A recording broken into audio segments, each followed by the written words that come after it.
Mon enterrement de vie de garçon en Thaïlande s'est transformé en un cauchemar de 5 ans. À mon retour, j'ai découvert que ma fiancée allait se marier avec un autre homme, et que j'avais un fils que je ne connaissais même pas. Il y a 5 ans, j'ai fait un choix qui a détruit ma vie. Moi, c'est Walter, j'ai 28 ans. À l'époque, tout allait bien pour moi. Je venais d'être embauché dans une nouvelle entreprise. J'étais architecte, je concevais surtout des lotissements et j'adorais ce que je faisais. J'étais fiancé à ma petite amie de longue date, Émilie, 29 ans aujourd'hui, 24 à l'époque, avec qui j'étais depuis 3 ans. J'étais convaincu que rien ne pouvait m'arriver. Après qu'Émilie a dit oui, nous avons commencé à planifier notre mariage. On ne voulait pas quelque chose de grand. On avait convenu de s'enfuir ensemble dans une ville côtière, San Diego est devenu notre choix. Les parents et frères et sœurs étaient les bienvenus s'ils voulaient venir, mais en gros, c'était comme une lune de miel pendant laquelle on allait aussi se marier. Comme tout ça allait coûter relativement peu cher, on a décidé de dépenser un peu plus dans les activités avant le mariage. Aucun de nous ne voulait d'un enterrement de vie de célibataire traditionnel. On a préféré cocher des choses de nos listes de rêves. Émilie voulait nager avec des requins, alors elle a réservé une excursion en cage. Elle est partie avec sa meilleure amie Maggie pour un long week-end en Floride, et elles ont réalisé ce rêve. Moi, j'avais un rêve un peu plus fou, visiter la Thaïlande. C'était un de ces trucs un peu bizarres que j'avais en tête depuis mes 10 ans, et je m'étais juré que j'irais un jour. Émilie m'a vraiment poussé à y aller, en me rappelant que j'avais parlé de la Thaïlande dès notre premier rendez-vous. 6 mois après nos fiançailles, le moment est venu, j'étais prêt à partir avec mon meilleur ami, Roré. Les 3 premiers jours, c'était parfait. Plage, temple, beaucoup d'alcool. Mais la 3e nuit, Roré s'est mis une énorme cuite. J'étais un peu énervé contre lui et j'ai essayé de le ralentir, parce que le lendemain on avait prévu une excursion dans la jungle. C'était l'une des choses que j'attendais le plus, donc j'avais évité de trop boire pour pouvoir bien en profiter. Le lendemain matin, Roré avait une gueule de bois monumentale, refusait de se lever et a dit qu'on n'avait qu'à reprogrammer l'excursion. J'ai pensé, qu'il aille se faire voir, j'y vais quand même.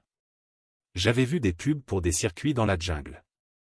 En allant prendre mon petit-déj, j'ai aperçu un gars au bord de la route qui proposait une excursion pas chère. Il avait une Jeep, et dès qu'il m'a vu regarder son panneau, il a commencé à me vendre son truc de manière hyper insistante. Franchement, ça avait l'air un peu louche, mais comme il parlait très bien anglais, je me suis senti en confiance. J'ai décidé de tenter. Je suis monté dans sa Jeep, et pendant un moment, c'était vraiment sympa. Il est sorti des routes principales pour emprunter des chemins de terre. Je n'avais aucune idée d'où on allait. On s'est enfoncé loin, très loin. Et puis, tout a basculé. On s'est arrêté dans une petite clairière, je regardais autour de moi, quand soudain, la police locale est arrivée. Je ne comprenais rien à ce qu'ils disaient, à part un mot par-ci par-là. Ils ont fouillé la Jeep et trouvé une grosse quantité de substances illégales. Là, j'étais terrorisé. Ils nous ont emmenés au poste de police, paumés au milieu de nulle part. C'est là que j'ai compris que ce type m'avait fait passer la frontière pour me retrouver au Cambodge. Je n'avais ni pièce d'identité ni passeport, tout était resté dans ma chambre. Les policiers ne m'écoutaient pas, et je n'avais aucune idée de ce que mon guide leur racontait. J'étais paniqué, mais je me disais aussi, Roré va voir que j'ai disparu et il va partir à ma recherche. Je ne vais pas rentrer dans les détails de ce que furent les 4 ans et demi suivants, mais sachez que l'enfer, c'est une comparaison douce. Une prison cambodgienne, c'est tout sauf accueillant. J'ai passé 5 mois dans une cellule avant même de voir un juge.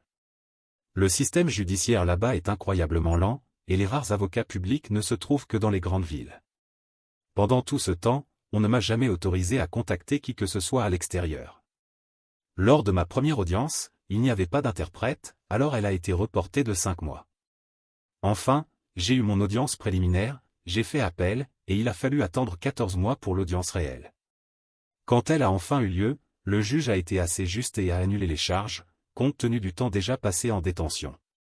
Mais le procureur a fait appel de cette décision, et je me suis retrouvé de nouveau en détention pour 28 mois de plus.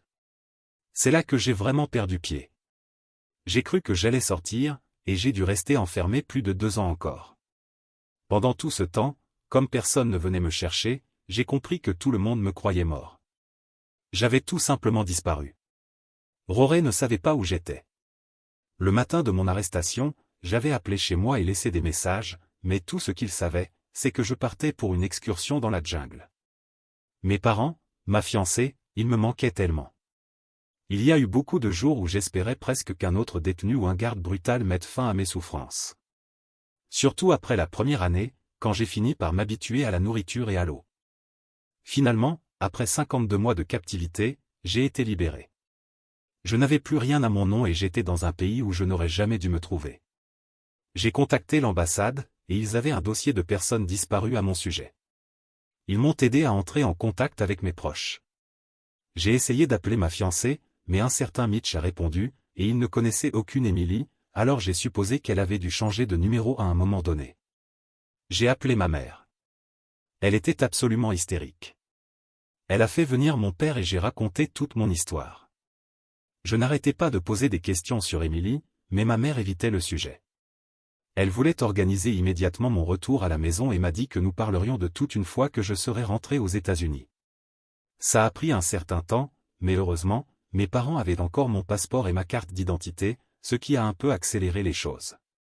Pendant ce temps, ils m'ont envoyé de l'argent et j'ai pu m'installer dans un hôtel. Mes parents ont insisté, encore et encore, pour que je ne tente pas de contacter Emily avant d'être de retour. Évidemment, j'ai commencé à supposer qu'elle avait refait sa vie avec quelqu'un d'autre. C'était déchirant. Pendant ma captivité, j'avais gardé espoir qu'elle m'attendait, mais vu la manière dont mes parents agissaient, j'ai compris que ce n'était probablement plus le cas. Malgré tout, je voulais la contacter immédiatement, avant toute autre chose. Je ne voulais pas parler de ce que j'avais vécu là-bas, ni de ce qu'ils avaient fait pour me retrouver, ni de personne d'autre. Je voulais juste retrouver ma fiancée. Mes parents m'ont fait asseoir et m'ont tendu une carte de mariage. C'était Emily et un homme grand et séduisant que je n'avais jamais vu auparavant.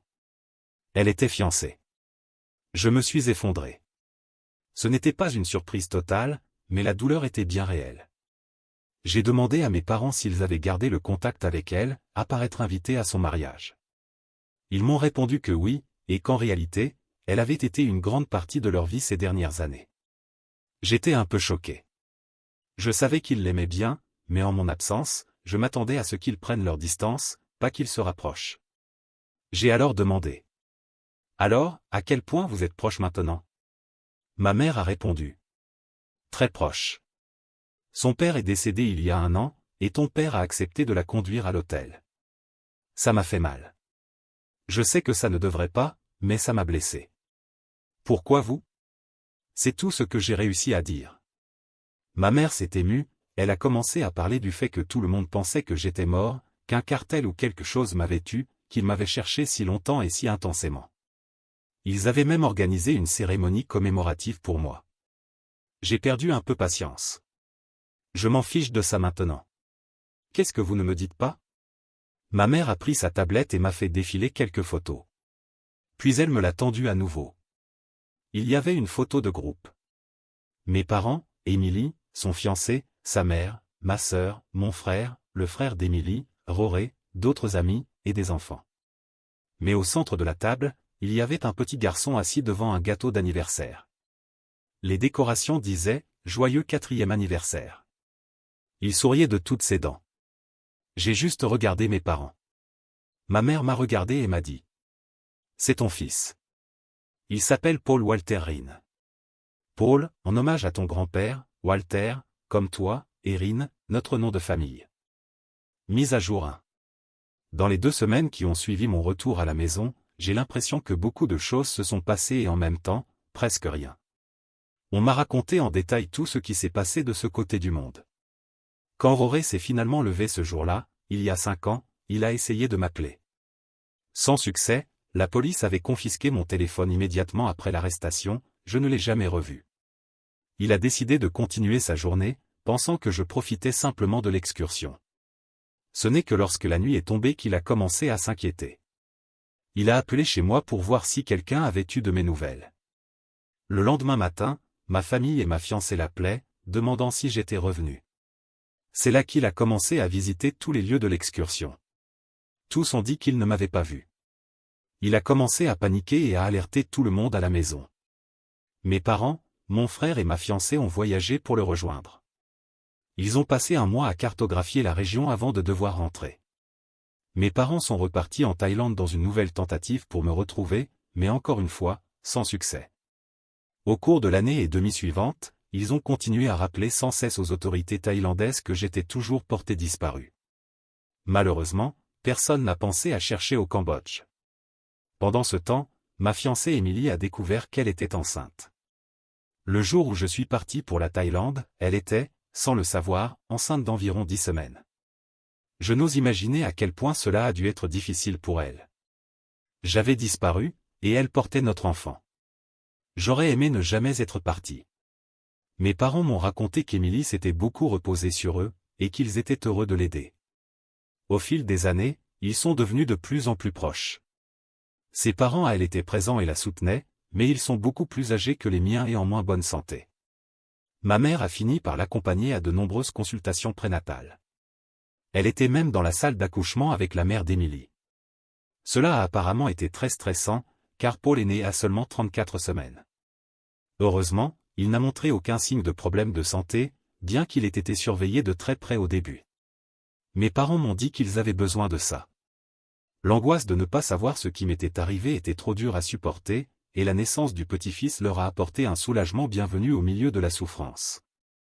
Ils n'arrêtent pas de me dire combien ils sont désolés, mais ils n'ont rien fait de mal. Je pense que c'est juste la culpabilité maintenant qu'ils savent que j'étais vivant et qu'ils n'ont pas pu me retrouver. Roré est venu me voir. Il s'est excusé encore et encore. Il s'est marié depuis le voyage et a maintenant 2 enfants. Il semble nerveux en ma présence, et je pense que c'est compréhensible. J'éprouve un certain ressentiment envers lui. Ce n'est pas de sa faute, mais le sentiment est là, malgré tout. Mon frère et ma sœur ont continué leur vie. Mon frère a des enfants maintenant, et ma sœur est mariée. J'ai manqué tout ça. Je pourrais peut-être digérer tout cela, mais avoir perdu ma fiancée et 4 années de la vie de mon fils, c'est trop. Mes parents m'ont orienté vers un thérapeute. J'ai assisté à une première séance, mais je ne sais pas quoi dire. J'ai été emprisonné à tort pendant 5 ans, j'ai été battu parfois, privé de nourriture parfois. Trop de traumatismes. Toute ma famille pensait que j'étais mort, à tel point qu'ils ont organisé une cérémonie en ma mémoire 3 ans après ma disparition. J'étais censé me marier avec l'amour de ma vie, et maintenant elle est fiancée à un autre. Et pour couronner le tout, j'ai un fils de 4 ans, qui a été élevé par mon remplaçant depuis qu'il a 18 mois. Paul ne connaît que ce type comme son père, il l'appelle papa, et maintenant me voilà, de retour d'entre les morts, pour chambouler la vie parfaite de tout le monde. Je m'égare. C'est beaucoup à digérer. Je n'ai toujours pas parlé directement avec Émilie. Mon père s'est rendu chez elle le lendemain de mon retour. Il s'est assis avec elle et son fiancé, Kevin, 34 ans, et leur a annoncé qu'on m'avait retrouvé. Elle s'est mise à pleurer, pensant qu'il parlait de la découverte de mon corps. Quand il l'a corrigée, elle a complètement craqué. Son fiancé l'a consolée, et selon mon père, elle est restée silencieuse après cela. J'ai essayé de lui envoyer un message, je n'ai eu aucune réponse pendant une journée entière, puis simplement, je suis désolé, je ne peux pas pour l'instant. Je n'ai rien demandé à personne sur son fiancé, à part le fait qu'ils sont fiancés depuis environ 2 mois et que le mariage est prévu dans 6 mois. Personne ne s'est proposé de m'en dire plus à ce sujet. Nous devions tous nous retrouver au parc le week-end dernier. Mon retour a rompu l'harmonie, et je peux sentir que tout le monde est un peu mal à l'aise. Ma mère s'occupe généralement de Paul pendant qu'Émilie et Kevin travaillent. C'est souvent chez elle, mais depuis que je suis revenu, ça se passe uniquement chez Émilie. J'ai entendu dire qu'il prépare Paul à me rencontrer. Il sait que je suis son père. Mes photos sont partout chez mes parents. Apparemment, Émilie a toujours gardé une photo de moi dans la chambre de Paul. Je suis l'ombre de l'homme sur cette photo, mais je pense que je lui ressemble encore un peu. Il ne sera pas totalement pris au dépourvu. Mes parents et moi sommes arrivés les premiers au parc. Quand nous avons vu leur voiture arriver, seuls Kevin et Paul en sont descendus. Émilie n'était pas avec eux.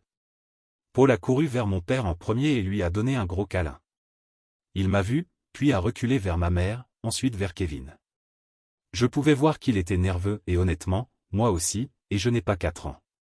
Les autres adultes ont essayé de dire quelque chose pour nous faire parler ou nous pousser à nous faire un câlin ou quelque chose du genre.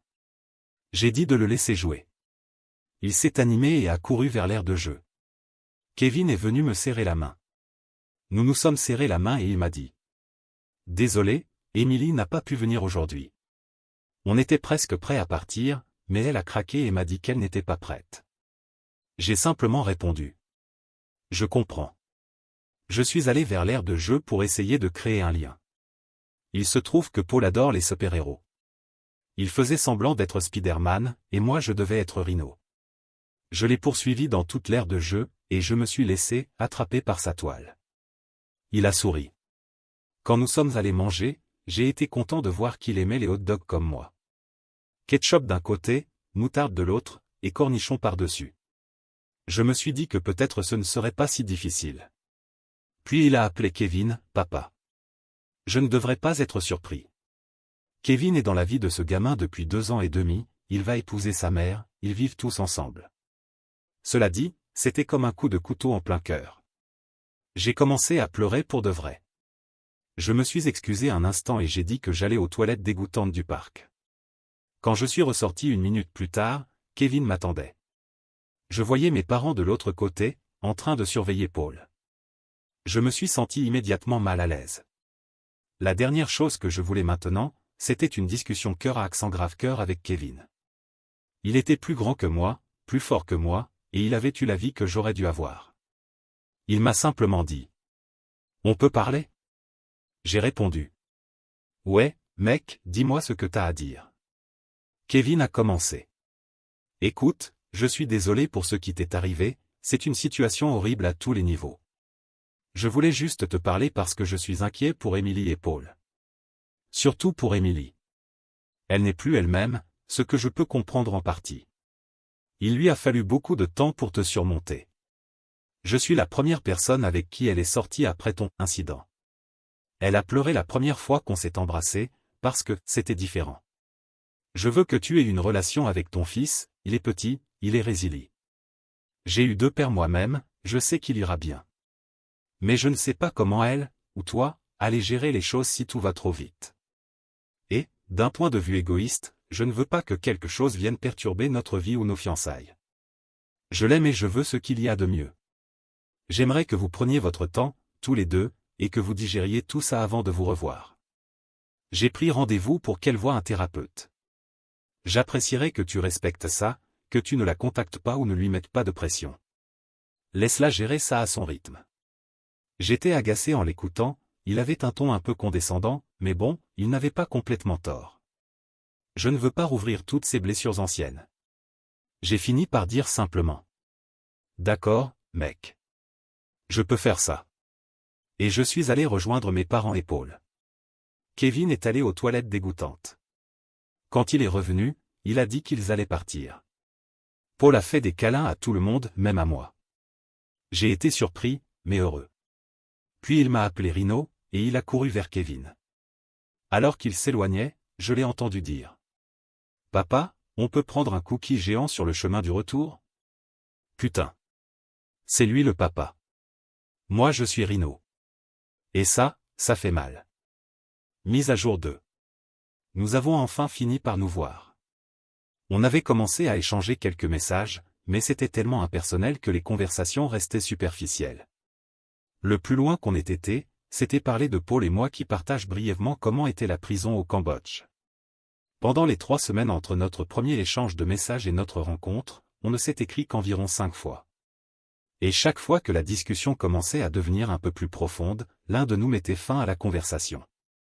Pendant ce temps, cependant, j'ai passé plus de temps avec Paul. Ma mère a recommencé à s'occuper de lui chez elle, ce qui nous a permis de créer un lien. J'ai même eu un moment seul avec lui quand on est allé manger une glace ensemble un jour. C'est fou comme les enfants sont résilients, ils s'adaptent à tout naturellement. Il m'appelle toujours Rhino, mais peut-être que j'obtiendrai bientôt le titre de « papa ». Un jour, la semaine dernière, quand Kevin est venu chercher Paul, il m'a demandé si on pouvait parler à nouveau. Cette fois, il avait une offre d'emploi pour moi, ce qui m'a tout de suite agacé. Puis il a expliqué que ce n'était pas vraiment une offre, mais plutôt une recommandation. Son frère possède une entreprise de construction et cherche quelqu'un. Kevin lui a dit que j'avais été architecte, et son frère a dit qu'il accepterait de me rencontrer pour un entretien si j'étais intéressé. Il m'a laissé la carte de son frère. J'aimerais vraiment détester Kevin, mais il a l'air d'être un mec vraiment sympa, ce qui m'énerve encore plus. Son humour autodérisoire te gagne rapidement, et ça juste avec 5 ou 10 minutes d'interaction avec lui. Mais en même temps, qu'il aille se faire voir, ce type. J'ai discuté avec Émilie par message vendredi dernier. On a convenu de se voir le lendemain pour déjeuner. J'ai proposé un restaurant italien qui était notre endroit à l'époque, mais ça l'a un peu contrarié et j'ai cru qu'elle allait annuler. Finalement, on a changé pour un appel BS. La voir en personne, je n'ai même pas les mots. Elle était aussi belle que dans mon souvenir. Le câlin de retrouvailles m'a donné un frisson dans la colonne vertébrale, je ne voulais pas la lâcher, et j'ai peut-être gardé le contact une seconde de trop, mais je ne voulais pas non plus rendre ça bizarre. On a échangé quelques banalités en commandant, puis la conversation est devenue sérieuse pour la première fois depuis mon retour, et c'est resté ainsi pendant l'heure suivante. Elle m'a raconté à quel point c'était difficile de faire face à ma supposée disparition. Elle était enceinte et en deuil, et il y avait des jours où elle ne voulait même plus continuer. Ça m'a brisé le cœur d'entendre ce qu'elle a vécu. Elle m'a dit qu'elle se sentait si seule dans notre appartement qu'elle passait la plupart de ses nuits chez ses parents ou chez les miens. À chaque fois que le téléphone sonnait, elle espérait que ce soit quelqu'un avec des nouvelles de moi, puis elle a commencé à espérer que ce ne soit pas le cas, parce qu'au fil du temps, il y avait plus de chances que ce soit pour annoncer qu'on avait retrouvé mon corps. Elle m'a raconté à quel point mes parents et, dans une moindre mesure, mes frères avaient été formidables avec elle. Ma belle-sœur et elle ont même eu des grossesses légèrement décalées, donc c'était agréable pour elle d'avoir quelqu'un avec qui partager ça. C'est après le premier anniversaire de Paul que mes parents ont eu une conversation avec elle au sujet de reprendre sa vie. Elle a admis qu'elle passait tout son temps chez ses parents, les miens, ou avec ma belle-sœur, et donc aussi mon frère. Elle m'a dit qu'elle avait même cessé de voir sa meilleure amie. Émilie m'a confié que c'était par peur. Elle ne voulait jamais être loin de Paul. Si je pouvais disparaître du jour au lendemain, n'importe qui le pouvait. Elle ne pourrait pas vivre sans lui. Après cette intervention, elle a réalisé qu'elle vivait comme une veuve et non comme une femme de 25 ans. Elle a recommencé à sortir avec ses amis, à laisser Paul à d'autres de temps en temps pour profiter un peu. 2 mois après avoir essayé de revivre, elle a rencontré Kevin. Ils étaient dans un Starbucks, elle galérait à attraper son téléphone tout en tenant Paul. Et soudain, ce grand mec séduisant, mes mots à moi, arrive, scanné avec son propre téléphone et lui paie son café et son muffin. Ils ont commencé à discuter en attendant. Quand sa commande a été appelée, il l'a apportée lui-même et lui a donné en même temps une carte de visite avec son numéro perso. Il lui a dit, pas de pression, mais j'aimerais apprendre à te connaître. Et il est parti. Elle l'a appelé le lendemain. 4 mois plus tard, elle a présenté Paul à Kevin. 1 an après, ils ont emménagé ensemble dans la maison de Kevin et, il y a quelques mois, ils se sont fiancés. C'est là que j'ai dit ce que j'avais sur le cœur. Je lui ai dit que je l'aimais toujours, que c'était insupportable de la voir avec un autre. Que l'idée de la retrouver avait été l'une des rares choses qui m'avaient permis de tenir en captivité. Elle s'est mise à pleurer, et j'ai tendu la main pour prendre la sienne. Je lui ai demandé si elle était vraiment sûre de son choix, ou s'il y avait une chance qu'on puisse essayer à nouveau. Avec le recul, je sais que c'était égoïste, mais à ce moment-là, j'avais besoin de savoir. Elle a secoué la tête. Elle m'a regardé et a dit. Je t'aime, je n'ai jamais cessé de t'aimer, mais j'aime aussi Kevin, et je vais l'épouser. Ce n'est pas juste, je sais que ce n'est pas juste, tu n'as rien fait de mal, mais j'ai dû avancer. J'ai passé des années à croire que tu étais mort. Quand tu es revenu, j'étais tellement heureuse, mais je me suis aussi sentie tellement coupable. Je l'ai interrompu. Tu n'as aucune raison de te sentir coupable. C'est moi qui ai tout gâché, j'ai tout perdu. J'ai toujours su que tu allais probablement tourner la page, et je ne t'en veux pas pour ça. J'étais porté disparu, il n'y avait aucune raison pour que tu croies à mon retour. Mais je rêvais de retrouver le chemin de la maison et que tu sois là quand j'y arriverai. Je me rends compte maintenant que c'était irréaliste. Je suis désolé de te mettre dans cette situation aujourd'hui. Elle a dit. Ce n'est pas grave. Je savais que ce moment finirait par arriver. À partir de là, on a simplement cessé de parler. On est resté là, à boire nos verres. Après quelques minutes qui ont semblé durer une éternité, elle m'a demandé. Comment tu veux qu'on procède, pour Paul? Je lui ai répondu. Je l'aime déjà, et je veux faire partie de sa vie. Elle a répondu. Je suis tellement contente d'entendre ça. Je lui ai toujours parlé de toi, je ne voulais pas qu'il pense qu'il avait été abandonné. J'ai dit. Il est le seul point positif dans toute cette histoire. À partir de là, elle m'a expliqué que Kevin avait prévu de l'adopter dès qu'il serait marié, mais qu'il ne le ferait plus maintenant que j'étais revenu. Je suis inscrit comme père sur l'acte de naissance, mais je pense consulter un avocat, juste pour m'assurer que tout est en règle sur le plan légal. On a prévu de se revoir plus tard dans la semaine avec Paul.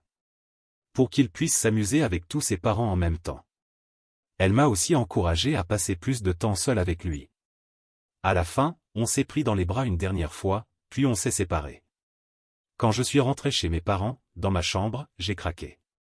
La réalité de la situation était trop lourde à porter. Mais après m'être repris, j'ai décidé que je ne voulais plus sombrer dans la tristesse. Il fallait que je ravale ma fierté et que je commence à me reconstruire. Le lendemain, j'ai appelé le frère de Kevin et j'ai eu un entretien le jour même. Il m'a embauché. C'est la première étape vers un nouveau départ. Mise à jour 3. Bon sang, vous n'allez pas croire ce que je vais vous raconter. Ces 6 derniers mois ont été absolument fous, mais dans le bon sens. Après ma première rencontre avec Emily, j'ai décidé qu'il était temps d'aller de l'avant dans ma vie, et j'ai fini par être embauché comme évaluateur dans l'entreprise de construction du frère de Kevin, Kyle, qui a 36 ans. Tout se passait bien, et environ 2 mois plus tard, Kyle, sachant que j'étais architecte, a commencé à me demander de concevoir certains de ses projets de maisons personnalisées et de les comparer à ceux de l'architecte qu'il utilisait d'habitude. Il a préféré mes conceptions, et même si je travaille toujours comme évaluateur, je suis désormais l'unique responsable de la conception des maisons sur mesure pour Kyle et il m'a offert une belle augmentation. Grâce à cela, j'ai pu louer mon propre appartement, et heureusement, je ne vis plus chez mes parents. Les préparatifs du mariage entre Emily et Kevin ont continué, avec une seule grande modification, mon père ne l'accompagnerait plus à l'hôtel, car tout le monde trouvait cela inapproprié vu mon retour. Son frère beaucoup plus âgé prendrait ce rôle à la place, Emily était un bébé surprise, donc son frère a 16 ans de plus qu'elle. Après notre premier déjeuner ensemble, j'ai commencé à voir Emily plus souvent. On s'arrangeait pour faire quelque chose avec Paul au moins une fois par semaine. Kevin était souvent là aussi, mais ils évitaient de trop afficher leur couple. C'était agréable. J'aimais particulièrement parler avec Emily et juste passer du temps avec elle. Après un mois, la saison de la rentrée a commencé. Je pense que dans l'industrie de la sérigraphie, c'est la période la plus chargée. Ce qui a du sens, avec les sports d'automne, les t-shirts pour le personnel, les clubs, les fraternités. Kevin a des contrats avec tous les districts scolaires et il travaille beaucoup avec les universités locales. Il était complètement débordé à cette époque. Cela a fait que Emily, Paul et moi passions beaucoup plus de temps juste tous les trois. Au fil des mois, on s'est énormément rapprochés. Les petits câlins sont devenus de longues étreintes. Emily et moi parlions de tout et de rien. Ça me rappelait un peu nos débuts. Après quelques mois, Kevin a recommencé à se joindre à nous. Mais ça ne nous a pas empêchés de reconstruire notre amitié. Et puis, le plus incroyable est arrivé. Paul a commencé à m'appeler « papa ». J'ai littéralement pleuré les 10 premières fois qu'il l'a fait. La vie a continué son cours pendant les mois suivants. Il ne restait qu'une semaine avant le mariage.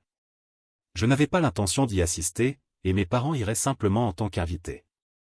Ce week-end-là, ils ont prévu des enterrements de vie de garçons et de jeunes filles semi-groupés, chacun dîne avec ses amis, puis activités séparées, elle au karaoké, lui au top golf, et ensuite tout le monde se retrouve dans un bar ou un club vers 23 heures.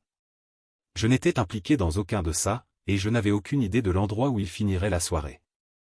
J'ai décidé de sortir ce soir-là, au lieu de rester seul dans mon appartement. C'était une soirée difficile pour moi, un rappel de plus que je l'avais perdu au profit d'un autre. Même si le gars était bien, je détestais ça. Il était environ 22h30, j'étais un peu saoul et je comptais commander un Uber pour rentrer, quand Emily et son groupe de demoiselles d'honneur sont entrées. Je me suis un peu caché dans la foule au début, ne voulant pas gâcher sa soirée, mais elle m'a repéré.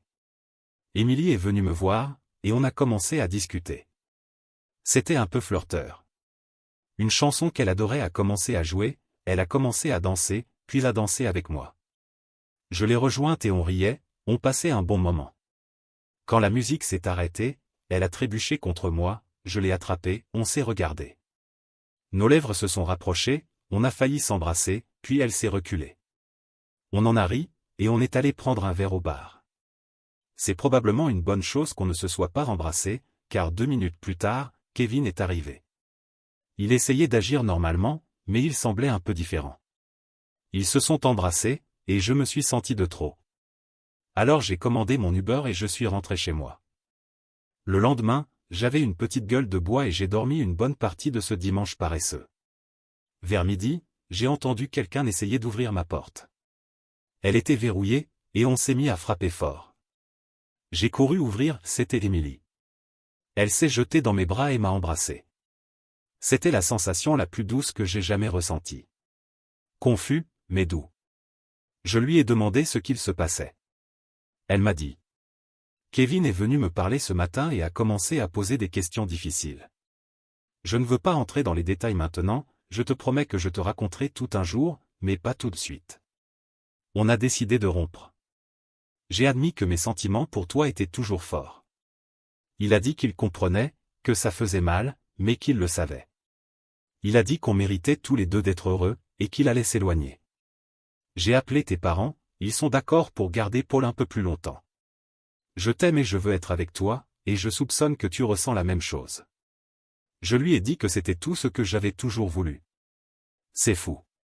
Elle avait 2 valises prêtes pour elle et Paul, et ils ont emménagé chez moi le jour même. Le lendemain, mon père est allé rendre visite à Kevin. Il m'a dit que Kevin avait l'air un peu gueule de bois et avait pris un jour de congé. Ils ont discuté, et mon père a essayé d'être le plus empathique possible. Il voulait simplement savoir comment Kevin allait, car il avait été une partie importante de nos vies ces dernières années. Il a demandé à Kevin ce qu'il comptait faire. Kevin a répondu qu'à part essayer de récupérer quelques acomptes, il n'en avait aucune idée. Mon père lui a proposé de le rembourser pour les dépenses et de reprendre les réservations. Il n'a pas demandé pourquoi mon père pense que Kevin savait. Pendant ce temps, je devais aller travailler et affronter Kyle. Dès mon arrivée, il m'a appelé dans son bureau. Kyle m'a demandé de m'asseoir et a commencé. Laisse-moi parler. Je suis en colère, mon frère m'a dit de laisser tomber, et je vais le faire. J'ai envie de passer ma colère sur toi, mais je ne vais pas le faire. Mon frère et moi, on a appris la dure leçon au lycée en ce qui concerne la vengeance, et on s'est promis de toujours être les plus grands hommes à partir de là, mais c'est une histoire pour une autre fois. Je pense qu'il vaut mieux qu'on se sépare, ma famille a besoin de temps pour guérir. Je ne vais pas te laisser tomber. Tu as une semaine de congé payé ici, et pendant ce temps, je veux que tu contactes une connaissance à moi, Lee. Lee dirige aussi une entreprise de construction, et il a entendu parler de toi par Kevin. Maintenant, va chercher tes affaires et pars d'ici. J'ai contacté Lee le jour même. Il m'a dit que je pouvais commencer dans 2 semaines. Quand mon père est rentré et nous a dit qu'il avait désormais le contrôle des hébergements du mariage, Émilie et moi nous sommes regardés et avons su que nous voulions tous les deux aller de l'avant. Ce n'était pas le mariage que nous avions toujours rêvé d'avoir, on avait prévu de se marier sur la plage. C'était Kevin qui avait voulu un mariage traditionnel. Au final, il avait raison, c'était un moment incroyable. Roré était mon témoin. Elle était magnifique dans sa robe. Réussir à louer un smoking à la dernière minute a probablement été le plus gros casse-tête, mais ça a aussi fini par marcher. Aucun de nous n'avait un grand cercle d'amis ou de famille, mais c'était beau de célébrer avec ceux qui nous ont soutenus dans les moments sombres. Cela fait maintenant 1 mois que nous sommes mariés. J'ai encore du mal à y croire. Paul a eu un peu de mal à s'adapter, Kevin lui manque, mais il semble plus heureux depuis 1 semaine. Quand je regarde d'où je viens et où j'en suis aujourd'hui, je me considère comme incroyablement chanceux. Commentaire Monsieur Reddit. Quelle histoire bouleversante et pleine de rebondissements. On ressent vraiment la douleur, le doute, mais aussi l'espoir et la force de reconstruire sa vie. Personnellement, je trouve que notre protagoniste a fait preuve d'un courage incroyable. Il n'a pas laissé les circonstances l'abattre, il s'est relevé et a choisi d'aimer à nouveau. Et vous, qu'en pensez-vous? Auriez-vous réagi de la même manière? Dites-le moi dans les commentaires, j'ai hâte de vous lire. Si vous avez aimé l'histoire, n'oubliez pas de liker, commenter et vous abonner pour plus d'histoires comme celle-ci. À la prochaine.